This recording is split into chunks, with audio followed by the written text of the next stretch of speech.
समय साल की 23, 24 और 25 इन 3 गाथाओं की टीका का संक्षिप्त विचार कर रहे हैं।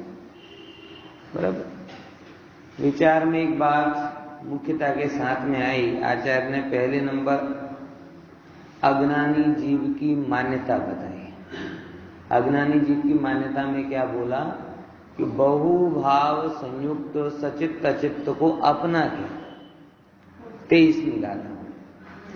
24वीं गाथा में ये बताया कि भाई उपयोग लक्षण वाला तू है तो तू पुद्गल रूप कैसे हो सकता है? तू अलग है, वो अलग है, ये कैसे एक हो सकता है? दोनों में कोई संभावना ही नहीं है एक होने की। और आचार्य फिर एक अनुभव बताते हैं अपना 25वीं गाथा में कि यदि कभी जीव पुद्गल हुआ हो, पुद्गल कभी जीव हुआ हो, तब जाके ये बात संभव है ना। युक्ति से तो जीव और पुद्गल अलग अलग दिखाई देते ही हैं, लेकिन कभी कभार कोई अनुभव तो तुम्हें ऐसा हुआ हो जिससे जीव पुद्गल हो गया हो, पुद्गल जीव हो गया हो। इसीलिए कल मैंने वो सुरसुरिया मोड़ वाली बात की थी। समझ आया कि कभी ऐसा कोई हुआ है जीव कि जो सुरसुरिया मोड़ में हो? सुरसुरिया मोड़ मतलब नहीं समझो, कल काफी ज्यादा इस विषय। पटाखे जब लोग बच्चे चलाते ना तो एक तो फूट जाता है और एक आग में ही नहीं लगता, और एक तीसरी प्रजाति होती है जिसे क्या करते अपन ऐसे करके टेटा को फेंक देते हैं। बराबर। और ये मुझे आपके घर गया था ना बिमला में, उस दिन श्लोक नीचे कर रहा था ना, तो टेटा फेंक क्यों? पहले तो मुझे टेटा ही याद है, टेटा क्या होता है। પછી ખ્યાલ આવે ટેટા એટલે છે નાનકડો ફટાકડો, એને ટેટા કહેવાય. ભાઈ અહીંયા પડ્યો છે મને. હા જો અસુરસુરિયા મોડ આવ્યો. હવે ખબર નથી એ ફૂટશે. તો આવી રીતે ક્યારે કોઈ જીવ આમ સુરસુરિયા મોડમાં હોય છે? કોઈ સંભાવના આજ સુધી તો જીવ છે, કાલનું ખબર નથી. હે? હા. એટલા માટે અહીં કહ્યું છે ભાઈ જીવ જીવ રૂપે જ હોય છે, જડ જડ રૂપે જ હોય છે. બંનેના લક્ષણ જુદા જુદા છે. અનાદિકાલથી હજી સુધી કોઈ જીવ જડ રૂપે થયો નહીં, કોઈ જડ જીવ રૂપે થયો નથી. તો તું કેમ માનતો નથી? કેમ જીવના ગુણધર્મ અને જડમાં મેળવે છે અને જડના ગુણધર્મ જીવમાં માને? ऐसी कौन करता है भाई? कोई ऐसे? अरे हम सब करते हैं. ये जीव अजीव की भूल में सबसे बड़ी बात आत्मा का ज्ञानानंद स्वभाव पर में मानना. आत्मा का ज्ञानानंद स्वभाव पर से मानना और अपने को गोरा काला लंबा चौड़ा मानना, ये दोनों इसके एग्जाम्पल हैं कि हमने अपने को अपने रूप नहीं देखा, अन्य को अन्य रूप नहीं देखा, अपने को अन्य रूप मान लिया और अन्य को अपने रूप मान लिया. आई कि नहीं आई बात समझ? है तो मैं सच बता रहा हूं, धर्म के नाम पर कोई जो पहला पाठ किसी को सीखना चाहिए वो यही है कि ये जो है ये सब है पुद्गल को खेल, इनते नहीं हमारे. धर्म की जब तक ये समझ नहीं आएगी, सही बता रहा हूं, मैंने तो बहुत धर्मात्माओं को देखा, बड़े शुरुआत से ऐसे धार्मिक वातावरण में तो रहा, लेकिन भेद ज्ञान जब तक आपके जीवन में नहीं आ रहा तब तक ना आपकी क्रिया धर्म है और ना शास्त्र ज्ञान धर्म. स्पष्ट समझ लो, भेद ज्ञान का अंश जगा, पर से भिन्न अपने को देखना शुरू किया, अपने से पर को भिन्न, तब जाके धर्म की कुछ भी समझ होगी वो तब होगी. उसके बिना तो हो ही नहीं सकता. सर्व रोगों की एक दवा है वेद ज्ञान. जो वेद ज्ञान रोग को खत्म नहीं करती, बल्कि ये रोग और राग और पर के परमाणु मेरे में नहीं है ऐसे करके उसका स्थान ही भेद कर देती, समस्या ही खत्म कर देती है. रोग होवे तो उपचार की बात आवे. यहां तो आचार्य कहते रोग है ही नहीं, तू क्या रोग मानता है? निर्धनता को रोग मानता है, धन तेरा नहीं. परिवार की समस्याओं को रोग मानता है, परिवार तेरा नहीं। शरीर में कुछ कम ज्यादा हो जाए उसे रोग मानता है, वो तेरा नहीं। समझ में? उससे होने वाले राग परिणाम तेरे नहीं, उसके परिणाम स्वरूप इसकी जो दशा होगी वो मेरी नहीं। मैं तो सर्व अवस्थाओं से भिन्न एक विनायक भाव मानता हूं। ये घुटाना है बार बार। इसी के लिए वो 3-4 एग्जाम्पल देने वाले हैं, जिसमें एक एग्जाम्पल की कल हमने चर्चा की थी। कौन सा? स्फटिक मणि का एग्जाम्पल। जैसे स्फटिक स्वभाव से निर्मल है, ओरिजिनल स्फटिक तो किसी ने देखा ही नहीं। जो दिखता है वो रंग और उपाधि के संयोग वाला दिखता है, और वो उपाधि इतनी प्रगाढ़ होती हैं कि उसके कारण सामान्यतया जीव को वो स्फटिक लाल, काला, पीला, नीला ही दिखाई देता है। ऐसा है, मतलब ये कोई उन रंगों की ताकत नहीं है, ये स्फटिक की ताकत है कि वो जिस जगह जाता है उसके उस रूप से दिखने लगता है। लेकिन ये स्फटिक की ताकत नहीं है, इससे बड़ी स्फटिक की ताकत है। वो क्या? प्रगाढ़ दिखते हुए भी अंश मात्र ग्रहण करता नहीं, ये स्फटिक की ताकत। देखो 3 बातें बता दी आप सुनती। सबसे पहले नंबर उन ये लाल, काले, पीले नंबर जो छोटे छोटे बिंदु हैं उनकी ताकत नहीं है कि वो स्फटिक को रंग सके। ये तो स्फटिक की खुद की निर्मलता है कि उनके संयोग में जाता है तो वैसा दिखाई देता है, होता नहीं, दिखाई देता है। हाँ, तो स्फटिक की ताकत है।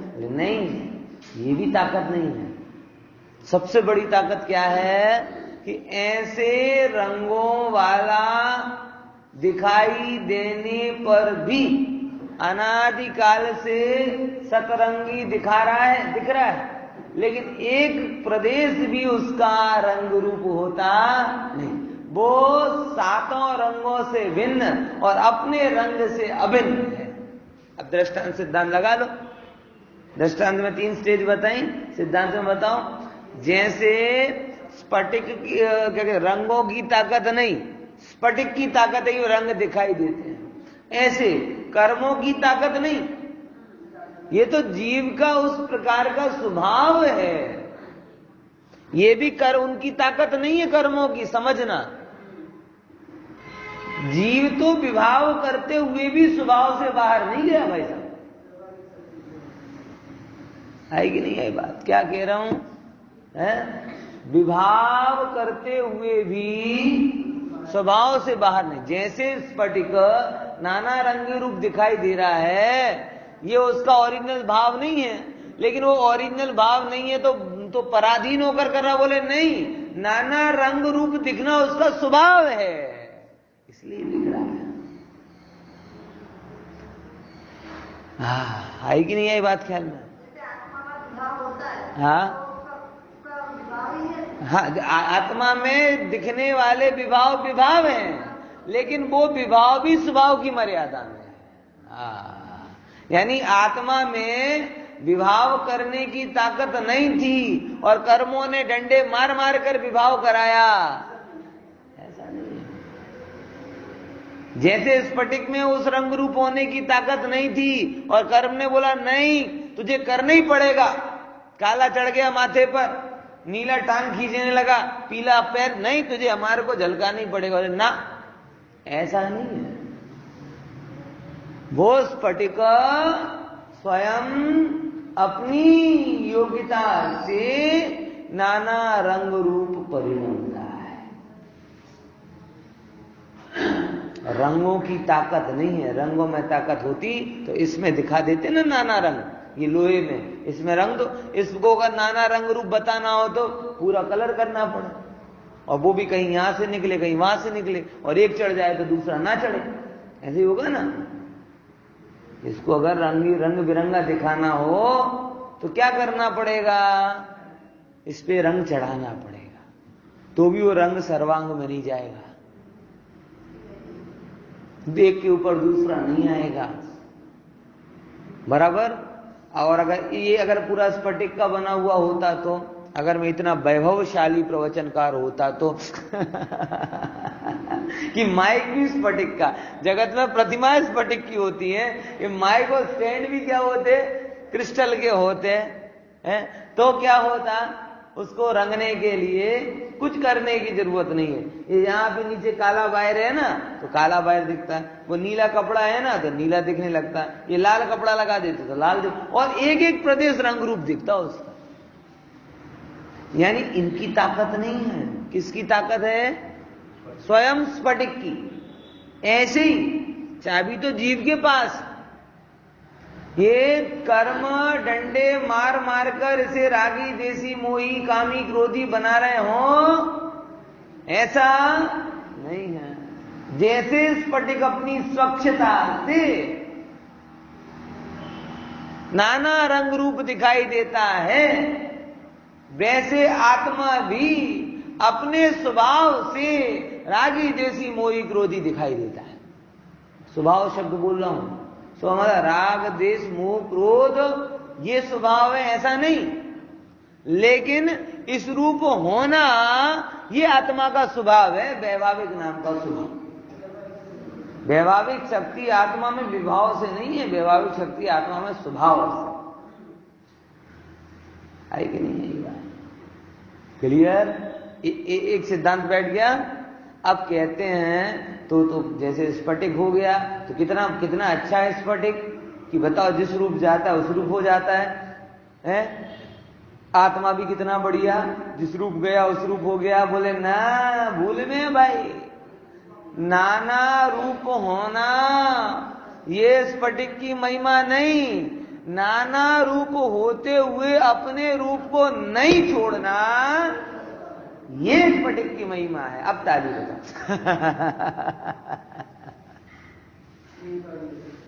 समझे कि नहीं? ये है आनंद की बात। नाना रूप होना ये कोई बड़ी बात नहीं है, नाना रूप होकर के भी अपना रूप नहीं छोड़। कोई एक्टर अगर अलग अलग रोल प्ले करे ये तो खूबी है, अच्छी बात है, लेकिन उसको प्ले करते करते घर में ही भूल जाए, कभी पुलिस इंस्पेक्टर बन जाए, कभी डॉक्टर बन जाए, तो कहेगा भैया अब इनको रोल बंद करो। समझ में आया कि नहीं है? नाना रोल प्ले करना ठीक है, खूबी है, लेकिन नाना रोल प्ले करते करते अपने मूल रूप को नहीं भूल जाना ये सबसे बड़ी खूबी है। स्फटिक वो है और आत्मा भी ये नाना रूप दिखाई देने पर भी वह अपने ज्ञान दर्शन रूप को छोड़ता नहीं है, इसलिए स्फटिक कीमती है। इसीलिए सबसे ज्यादा प्रतिमा, सबसे शुद्ध प्रतिमाएं किसकी मानी जाती हैं? स्फटिक की मानी जाती है। समझ में आया कि नहीं? ऐसे ही प्रभु चैतन्य विनायक भगवान आत्मा नाना रूप दिखाई दे रहा है। नाना रूप दिखाई दे रहा कि नहीं दिखाई दे रहा? रागी देसी कामी क्रोधी मोही, लेकिन ये सारे रूप वो ऑयल पेंटेड रूप नहीं है कि अब क्रोधी हो गए तो हमें घिसना पड़ेगा। जैसे इसमें कलर हो जाए ना, अब लाल कलर हो गया, अब लाल के ऊपर पीला करना हो तो क्या करोगे? प्राइमर, वो क्या बोलते हैं उसको, प्राइमर, प्राइमर बोलते, क्या बोलते हैं, घिसते हैं उसको, थिनर से घिसो, पहला कलर निकालो, फिर दूसरा कलर चढ़ाओ, फिर दूसरा चढ़ गया तो तीसरा करना हो तो फिर घिसो, फिर चढ़ाओ। ऐसा नहीं है। आचार्यों का दृष्टांत भी कितना मार्मिक होता है। बोले भाई तू क्रोध में सर्वांग दिखाई दे रहा है, क्रोध में तू सर्वांग दिखाई दे रहा है, लेकिन वो क्रोध केवल तब तक है जब तक तू क्रोध के संयोग में है। जैसे ही, और वो संयोग बाहर है, जैसे ही तू क्रोध के संयोग से अलग देखेगा वैसे ही तेरे अंदर क्रोध आदि भाव नहीं दिखाई देंगे। अच्छा और गहरी बात करूं, जिस क्षण वो क्रोध के संयोग में है, क्रोध के वो जैसे स्फटिक है ना, स्फटिक ये नीले कपड़े के संयोग में है तो नीला दिख रहा है, बराबर ना। और संयोग से अलग हो गया तो फिर से धवल निर्मल दिखने लगा। अब दूसरी बात करता हूं कि जब वो नीले के संयोग में है तब कैसा है? तब भी नीलापन उसके अंदर प्रविष्ट हो गया कि नीलापन उसके अंदर दिख रहा है? आई कि नहीं यही बात समझ? फिर से, जब नीले कपड़े से अलग कर दिया तब तो नीला नीला कुछ नहीं दिख रहा, लेकिन जब नीले कपड़े के ऊपर रखा हुआ है उसका एक एक परमाणु नीला नीला नीला नीला नीला नीला दिखाई दे रहा है, तब भी गहराई से देखो, स्वभाव से देखो तो नीला रंग उसके अंदर प्रविष्ट हुआ है कि दिख रहा है? दिख रहा। उस स्फटिक के प्रदेश तो कह रहे हैं कि मैं तो अपने रूप हूं, नीले रूप नहीं, जगत नीला नीला कह रहा है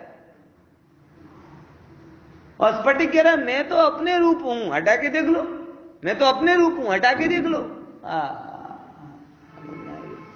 ऐसे जब आत्मा क्रोधादि संयोग से दूर हो गया तब तो सारे जगत ने भगवान को निर्मल कह दिया, लेकिन जब वो क्रोधादि के बीच में है तब भी आत्मा शुद्ध ही है, ये कौन जान रहा है?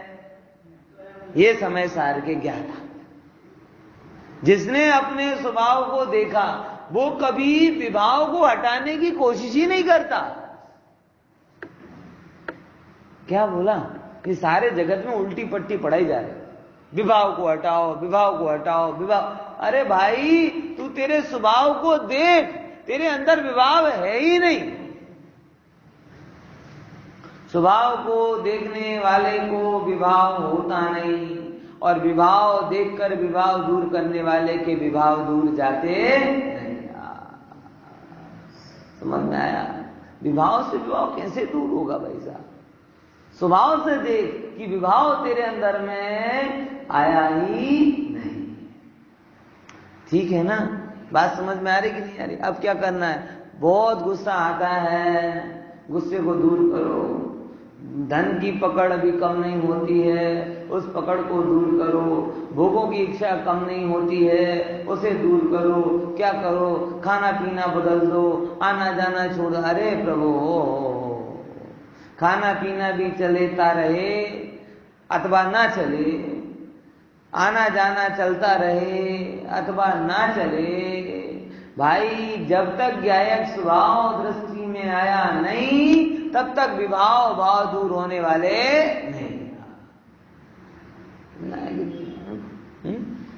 मैं इसके लिए ये कहता हूं ना, जैसे कि अहमदाबाद में रहता हूं, अहमदाबाद में अब सब माताएं बहनें बाहर जा रही हैं, घूम फिर रही हैं, कपड़े भी अलग अलग प्रकार के पहन रही हैं और ये सब बात है, बराबर।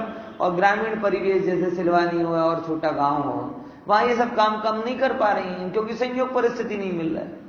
तो मैं तो दोनों तरफ की माताओं बहनों से मिला हूं। ऐसा नहीं है कि वहां वो इच्छा नहीं है, और ऐसा नहीं कि यहां पे वो बहुत है, बस वहां परिस्थिति नहीं है और यहां परिस्थिति। उनने भी आत्मा को नहीं देखा, यहां पे भी आत्मा को नहीं दिख रहा। तो वहां आत्मा को नहीं दिख रहा इसलिए मजबूरी बस ऐसे काम नहीं करते, घूमने फिरने खाने पीने मौज मस्ती वाले। यहां भी आत्मा को नहीं दिख रहा, देखा तो उन्हें जो इच्छा होती वो करते हैं, लेकिन दोनों दुखी हैं,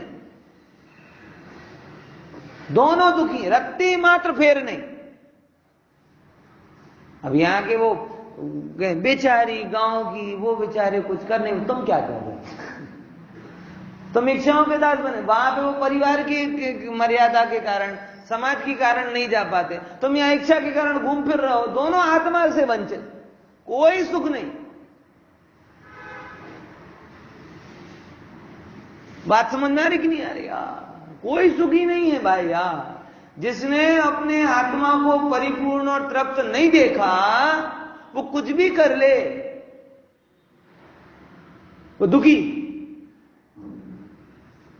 कहीं पे भी रहे, आसमान के तारे भी तोड़ लाएगा ना, जो कल्पनाओं ने कभी की कल्पनाओं में होता है कि तारे तोड़ लाऊं ना, ये बनाऊं ना, वो बनाऊं ना, ये खिलाऊं, सारे के सारे अखतरे कर लो। चैतन्य ज्योतिवंत नायक भगवान आत्मा अगर दृष्टि में नहीं आया तो बोलो, यहां तो बोलो, बाकी तो फिर अब कौन क्या कर सकता। बड़े बड़े धनपति बन जाओ, बड़े बड़े पद में चले जाओ, सारे भोग जो उचित अनुचित जो भी हो वो सब भोग लो, तो भी अगर आत्मा की दृष्टि नहीं हुई प्रभु तो दुखी ही हो। ये नियम है। हम देखेंगे अब, या तो अखतरे करते जाओ जीवन में अनुभव के नाम पर, अखतरे ही हैं और क्या है। और अखतरा में आ हटा दो तो, अखतरा में आ काढ़ी नाखो तो શું થાય? ખતરો।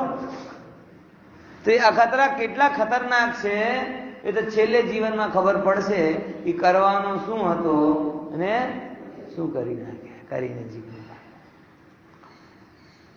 प्रभु मुद्दा वो नहीं है जिसे आप समझ रहे हो। ये कोई बहुत बड़ी बात नहीं है जगत में धन कमाना, वैभव के पीछे जाना। बराबर आदमी कर रहा है, कोई कमा कर रहा है, कोई कर्जा लेकर कर रहा है, कोई मन से कर रहा है, कोई दिखाने के लिए कर रहा है। किसी को मन मर्जी के मिल जाते हैं, किसी को मन मर्जी के नहीं मिलते। मतलब ये सब कोई बड़ी बात नहीं है। पुण्य प्रमाण ये सब बाहर की व्यवस्था हो रही है, दिख रही। ज्ञानी ज्ञानी ज्ञानी इनको देखता है, इनको इनमें डूबता नहीं। ज्ञानी इनको जानता है, जान गवा नहीं देता इनको चक्कर में। हम जान नहीं रहे, हम इनके चक्कर में पूरी जान गवा रहे। ख्याल में आया? समझे कि नहीं समझे? इसीलिए स्फटिक का स्वभाव, ये जितनी उपाधियां उस स्फटिक में दिख रही हैं, ओहो, उपाधियों से रहित स्फटिक जैसा है। उपाधियों के साथ में भी गहराई से देखोगे तो स्फटिक वैसे। कितनी गहरी बात है। क्या बोला? क्या कहा? उपाधियों से रहित, जी बाहर की उपाधि काले नीले पीले लाल रूप, ये उपाधियों से रहित स्फटिक को देखोगे तो कैसा है? जैसा है। उपाधियों के सहित भी स्फटिक वैसा ही है, क्योंकि वैसा था तो वैसा हुआ। अगर वैसी निर्मलता उसके अंदर होती नहीं तो कैसे वो निर्मल होता? ऐसी शुद्धता तेरे अंदर होती नहीं तो तू कैसे शुद्ध होता? ये सिद्ध भगवान है, अनंत भगवान है, उपाधि रहित है, और मैं जो हूं वो उपाधि सहित हूं। लेकिन जैसे ये है वैसा ही क्यों, कैसे हो गए? क्योंकि जब भी वो उपाधि सहित थे तब भी उन्होंने अपने आप को उपाधि रहित माना। स्फटिक काले कपड़े में काला दिख रहा था तो हमने पत्थर समझ के उसे फेंक दिया। यही किया हमने। ये आत्मा क्रोध काम मोह के आवरण के कारण हमें क्रोधी मानी मोही दिखा, हमने आत्मा को दुत्कार दिया और भगवान के पास चले गए। भगवान मैं क्रोधी हूं, मैं मानी हूं, मैं मोही हूं, मैं ये हूं, मैं गंदा हूं, आप अच्छे, मैं गंदा हूं, आप अच्छे। भगवान कह रहे हैं तू मेरे पास क्यों आता है रोते रोते? ये कालापन तेरे अंदर आया नहीं, तू इसे पत्थर जानकर फेंक मत। काला काला दिखने पर भी स्फटिक तो जगमग ही है। जिसने उस कालेपन में छिपी हुई स्वच्छता को देख लिया उसने स्वच्छता को पा लिया। ये हो रहा है।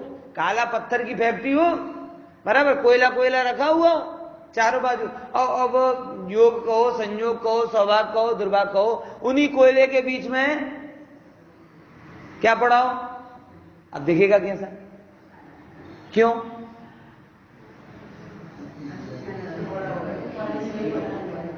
ये दिखेगा तो क्या?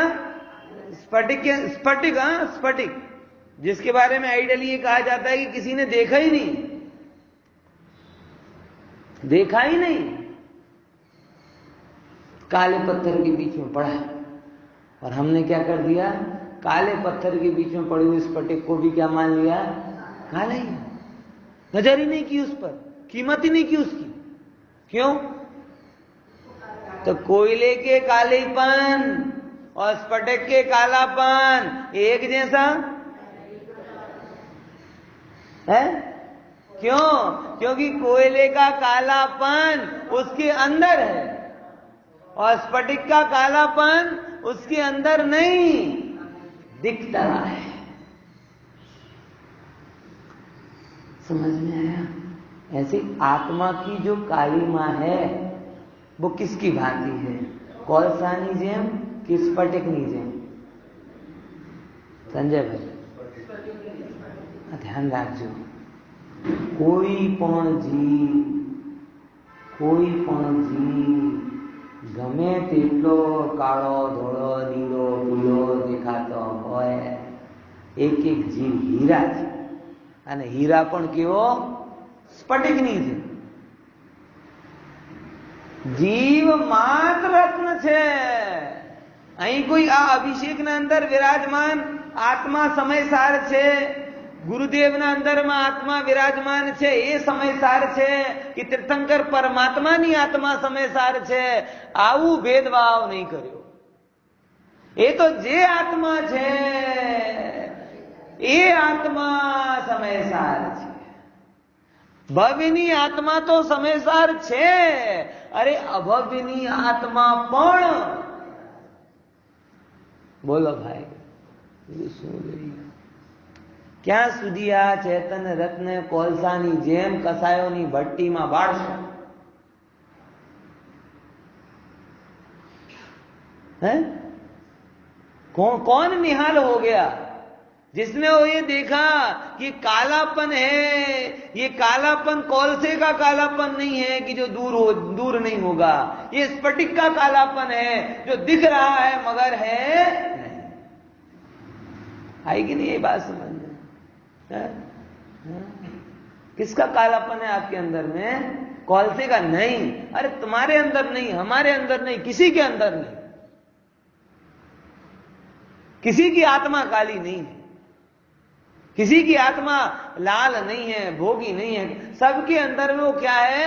स्फटिक के जैसी निर्मल आत्मा विराजमान है। भगवान कौन बन गया कि जिसने उस कालेपन को स्फटिक की भांति संयोगजन्य माना और स्वच्छता को स्फटिक का स्वभाव माना, उसने संयोगों को दूर कर दिया, बस अपने में जम गया, उसके सारे विभाव दूर हो गए। भूल करते हैं जो आत्मा को धोड़ा काड़ा मानते हैं। काला मतलब क्रोध से सहित, लाल मतलब राग से सहित, जो भी रंग है ना जिसके, वो सब आत्मा का कोई रंग नहीं। आत्मा कोई रंग में रंगता नहीं। हाँ, संयोग जिसका होता है उस रूप दिखता है, होता नहीं, दिखता है, दिखता है। बराबर? आप समझे दृष्टांत कितना मार्मिक, मतलब आत्मा के स्वरूप को बताने के लिए एकदम स्पष्ट है ना। चलो एक और दृष्टांत उसमें है, वो अपन और लेते हैं। ये हुआ ना, अब ओवन साइड हुआ ना, साइड नंबर में देखो, इसी में है તમે હવે ઓવર સાઈડની છેલ્લી બે પંક્તિ જો સમયસાર ઓછા પડે છે ભાઈ, આપણા ત્યાં સમયસાર તો ઘણા છે, પછી કાઢ્યા કેમ નથી? અને એમાં પાર્ટનરશિપ કરો તો ના પોસાય, તો પોતાનો રામ ઓછા હોય એમાં પાર્ટનરશિપ કરાય। અત્યારે નહીં, હવે હવે હવે કાલથી કરીશું, ધ્યાન રાખજો। હા, એવા અપ્રતિબુદ્ધને હવે સમજાવવામાં આવે છે। એવા અપ્રતિબુદ્ધને कि જે સ્ફટિકને નિર્મલ ગણતો નહીં, સ્ફટિકને સ્વચ્છ જેમ સ્ફટિકને સ્વચ્છ નહીં જોનારો મૂર્ખ છે, એમ આત્માને શુદ્ધ નહીં જોનારો મૂર્ખ છે, અપ્રતિબુદ્ધ છે। હવે સમજાવવામાં આવે છે એ દુરાત્મન એ શું શબ્દ કીધું અને મૂળમાં જ છે ऐसा अयमेव प्रतिबोध्यते रे दुरात्मना એટલે એવું નથી અનુવાદ હવે કર્યો આચાર્ય જાતે કહે છે એટલે ક્યારે ક્યારે તો દરેક અધ્યાપક શું હોય કે સોટી ઉઠાડે ને આચાર્યના વચન જ સોટી છે આમ તો કોઈને કઈ કરવાના ક્યારે પંપ પાડે વચનથી और ક્યારે ફટકારે તો હે દુરાત્મન એટલે આત્માનો ઘાત જેમ के तो कोई विचारो स्फटिक को कोई ऐसे फेंक दे तो तू क्या कर दिया स्फटिक का घात कर दिया स्फटिक तो स्फटिक रूप ही रहने वाला वो नहीं लेकिन तूने उसे कोयले के जैसे कचरे के डिब्बे में फेंक दिया तो क्या कहा स्फटिक का घात किया स्फटिक को उचित सम्मान नहीं दिया स्फटिक की दृष्टि नहीं की तो ही उसे घात करना चाहिए बराबर ना जेम परम अविवेक थी परम अविवेक थी अविवेक पण केवो परम अविवेक आचार्य तो आपणे अविवेकनी महिमा શું કહી છે કે જેમ કોઈ રાખ માટે રત્નોને વાળે તે માટે રાખ માટે આવ્યું ને પદ્મનંદી પંચસૂત્રમાં છે હા परम अविवेक के एग्जाम्पल है राख माटे रत्नों ने वाड़े राख माटे राख से वपराय जયારે ડિટોલ નો જમાનો નહોતો ત્યારે રાખ શું કરતા હતા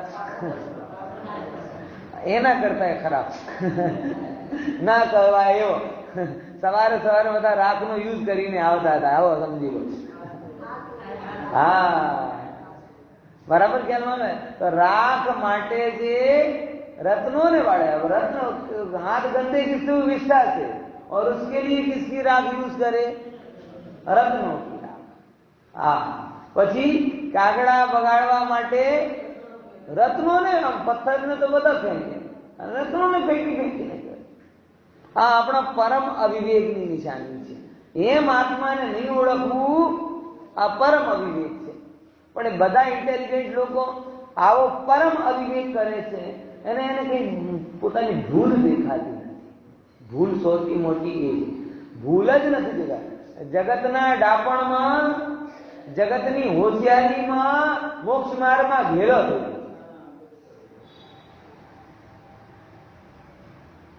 ચાર લોકો વચ્ચે પ્રતિષ્ઠા વધારવાના ચક્કરમાં પંચ પરમેશ્વરીના દ્રષ્ટિમાં મૂર્ખ સિદ્ધ થઈ ગયો છે ભાઈ તું આ ચાર લોકો વચ્ચે એ છે આપણે બધું જે બહારનો રંગ રોગન શા માટે હોય ચાર લોકો વચ્ચે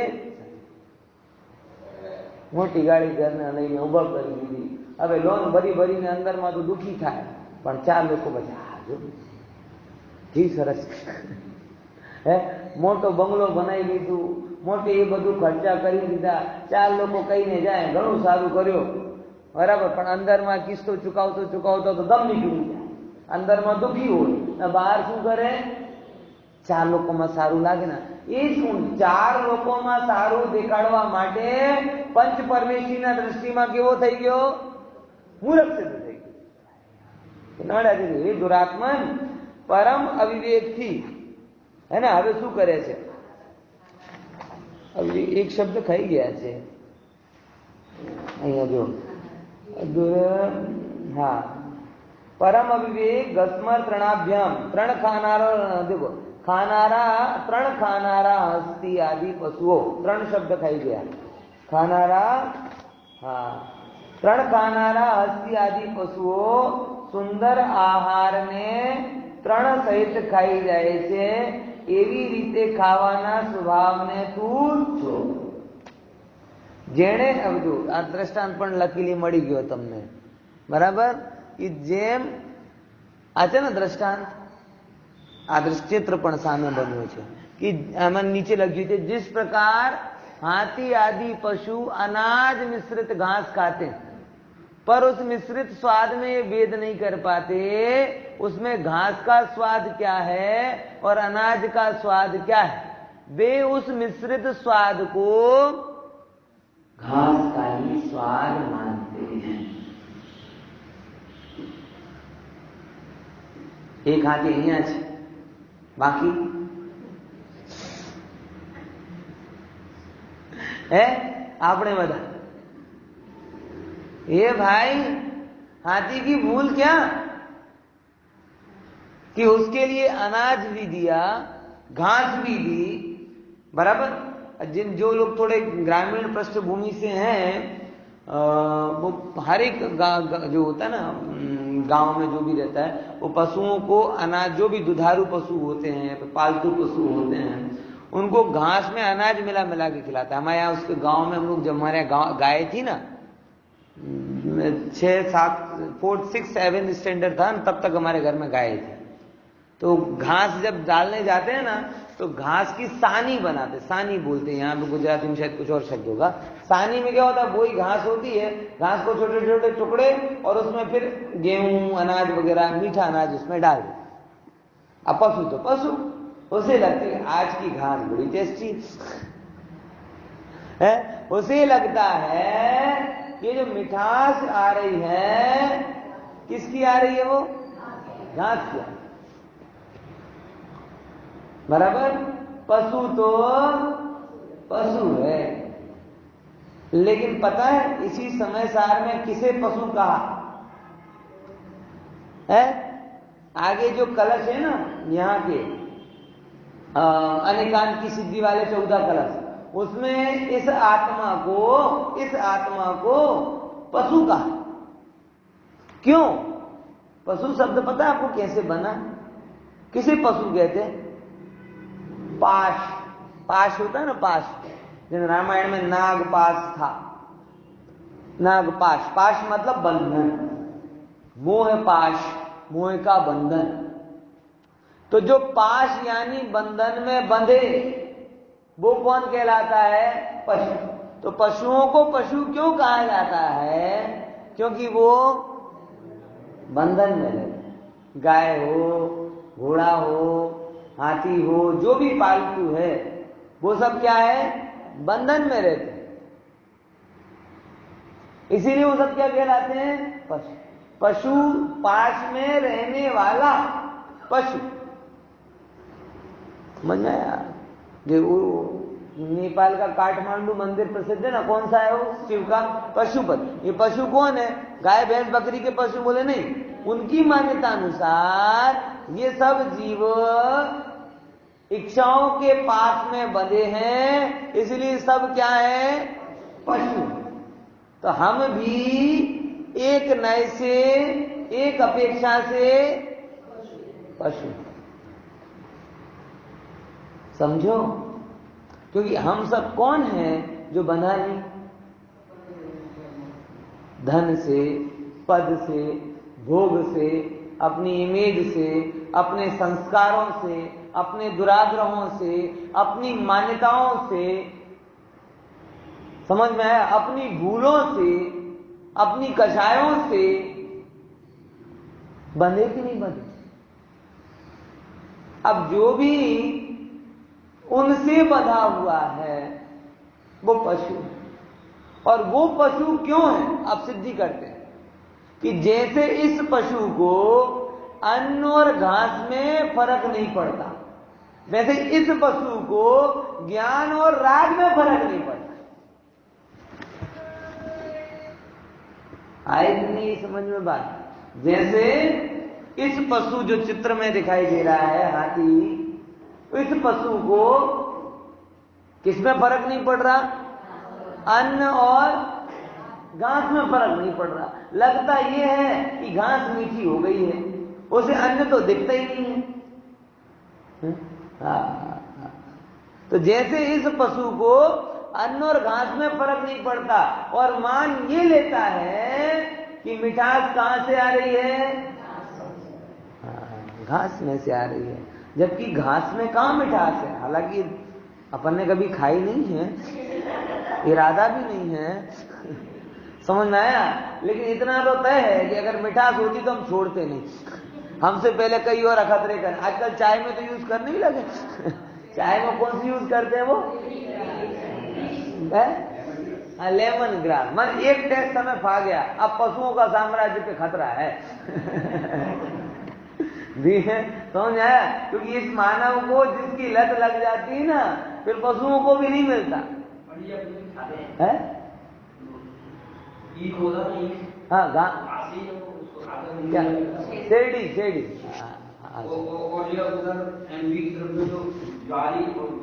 हाँ अच्छा हाँ, मतलब जहां जहां पे भी इसमें मिठास देखी छोड़ा नहीं है। इसीलिए तो बोला कि पशुओं का साम्राज्य खतरे में है। अब अभी कह रहे जैसे कि मैन ईटर टाइगर होते हैं, वैसे ग्रास ईटर मैन हो गए। समझ में आया कि नहीं आया? अब इस पशु को क्या हो रहा है, घास मीठी है ये लगता है, लेकिन घास में मिठास का तो कोई गुणधर्म ही नहीं। लेकिन पशु तो पशु है। यानी इस पशु को क्या लग रहा है कि राग में मिठास, राग में आनंद है, भोग में आनंद है। अरे जी, जैसे घास में मिठास नहीं, वैसे भोग में आनंद। ये जो आनंद है वो तेरा ही गुणधर्म है, लेकिन घास में छिपे हुए जैसे अनाज को तू देख नहीं पाता, वैसे ही राग में छिपे हुए ज्ञान को तू देख नहीं पाता, इसीलिए पशु है।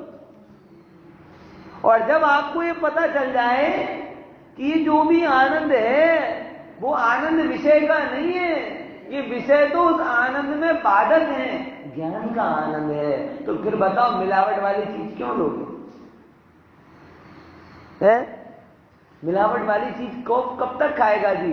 जब तक उसे ये लगता हो कि ये इन दोनों में मिलकर आ रहा हो। जब पता चला कि दूसरी चीज तो नाकामी है, दूसरी चीज तो, जैसे सिंपल वस्तु कहूं, ये हाथी है ना, हाथी बराबर इसे केला दिया अपन ने, और इसका विवेक होता है, आप पैसा दोगे तो तुरंत महावत को दे देगा, और केला दोगे तो तुरंत खा जाएगा। अब उसे लगता है कि केला मीठा है, और केला मीठा है तो 60% ये भी लगता है कि छिलका भी मीठा है, क्योंकि उसके पास में और कोई ताकत नहीं है, तो वो और दूसरी चीजों से वो पीले छिलके सहित केले को भी क्या मानता है? मीठा। लेकिन हमारे पास तो विवेक है, हमने भी पहले छिलका सहित केला खाया, हमें मीठा तो लगा, लेकिन बाद में अकेला छिलका खाया कि नहीं खाया, दृष्टांत में मान लो है, तब हमें ये पता चला कि ये छिलके में तो मिठास नहीं थी, और एक साथ खाने पर मिठास आ रही थी। वो मिठास अंदर दल की थी, छिलके की।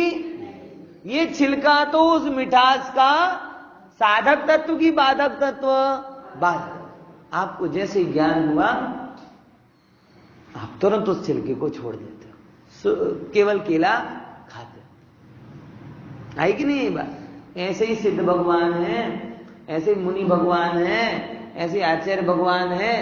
हम विषयों में आनंद मान रहे, क्या मान रहे?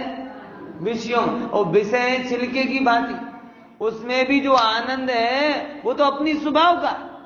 अब हम है पशु, तो हम हाथी की भांति दोनों को एक साथ खाए जा रहे हैं। हमें लग रहा है बड़ा मजा आ रहा है, बड़ा मजा आ रहा है, बड़ा मजा आ रहा है, विषय भी चल रहे हैं, ज्ञान भी चल रहा है, लेकिन एग्जैक्टली बात उल्टी है। आनंद तो ज्ञान का है, विषय तो भूलो, बाधक है। अब तो पशु पर्याय छोड़ो,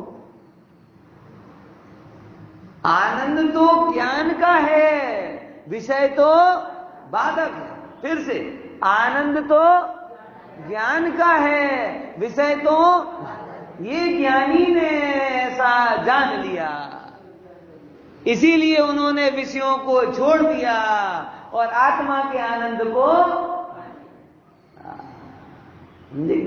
अब पशु वाले जो लोग हैं, पशु बुद्धि वाले, जड़ बुद्धि वाले, वो ये समझ, बताओ इनने विषय छोड़ दिए, बताओ इनने विषय, तो कितने दुखी हो गए।